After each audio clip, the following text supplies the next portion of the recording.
The cuffs clicked too tight. My face pressed against the hood of my own car, paint still warm from the sun, now streaked with sweat and irony.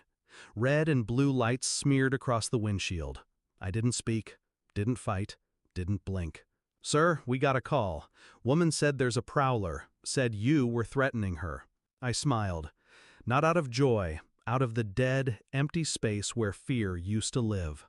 Then I heard the smallest voice in the world, calm, cold, exact. "Officer Uncle, check the name on the address plaque of this house." The silence that followed wasn't confusion, it was recognition.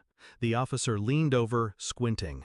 I watched his body stiffen as if a wire had been pulled tight in his spine. His hand trembled as he reached for the keys. Click. The cuffs fell away. "Sir, we're sorry, deeply sorry." But I wasn't listening anymore. I was watching her, standing on the porch, her arms folded, fake tears drying on a face that used to swear it loved me. The same face that once promised me forever, then taught our son how to lie. And I realized she hadn't called the cops to scare me. She called them because I scared her. It began 2 years ago, after the divorce. Not the legal one, the emotional one. The kind you don't sign for, just slip into like cold water. You stop laughing, stop asking questions. You sleep on the far side of the bed, and when the silence grows teeth, you learn how to bleed quietly. She left with our son, moved into the house her parents paid for. Said she needed space, said I was too much. I believed her. Until I saw him, our son, standing at the edge of a parking lot, clinging to a man I'd never met. The man kissed her cheek, and my son called him Dad. She saw me, didn't flinch, just turned and walked away. That night I stared at my ceiling, wondering when exactly I'd been erased. A week later, I knocked on the door to drop off birthday gifts. She opened it, barely. "He's not home," she said. "You can leave those here."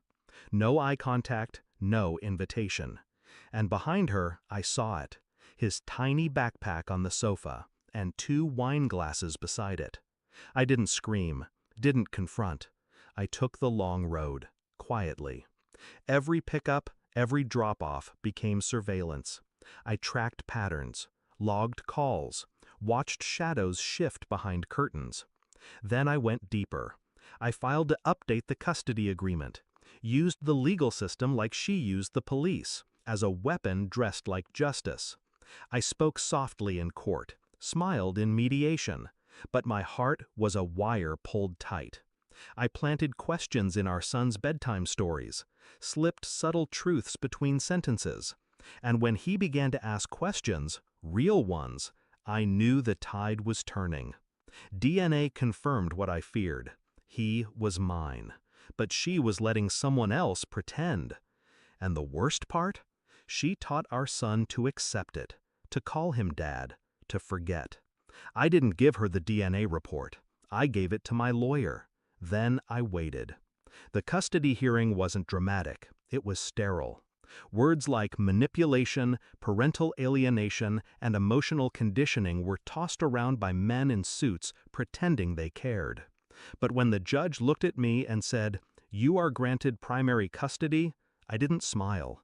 I looked at her, and she broke, right there in the courtroom. Tears, sobbing, rage boiling behind mascara. "You set me up!" I didn't reply. I stood, adjusted my coat, and held out my hand. My son took it without hesitation. We walked out, step by step, out of her lie.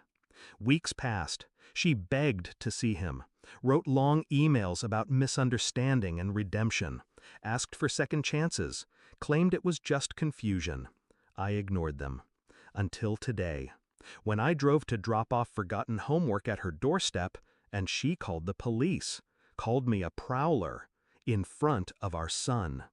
That was her last move, her final desperate attempt to paint herself as the victim. And it failed, because he saw it. He knew. And when he calmly corrected the officer, when he said, "That's our house, my dad lives there now," I saw something fracture behind her eyes. She didn't cry. She just stood there, hollow, watching us walk away. That night my son asked, "Will she get in trouble?" I said, "No." But truth has a way of haunting people longer than prison ever could. He nodded, said nothing more. I tucked him into bed, kissed his forehead, turned off the light. Then I sat in the dark and listened to the silence. It didn't hurt anymore. She tried to erase me from his life. Instead, she erased herself from both of ours. Not with a scream, but with a whisper no one would ever believe again. And I slept that night, for the first time in years, without waking up to remember what was taken, because now it was mine again.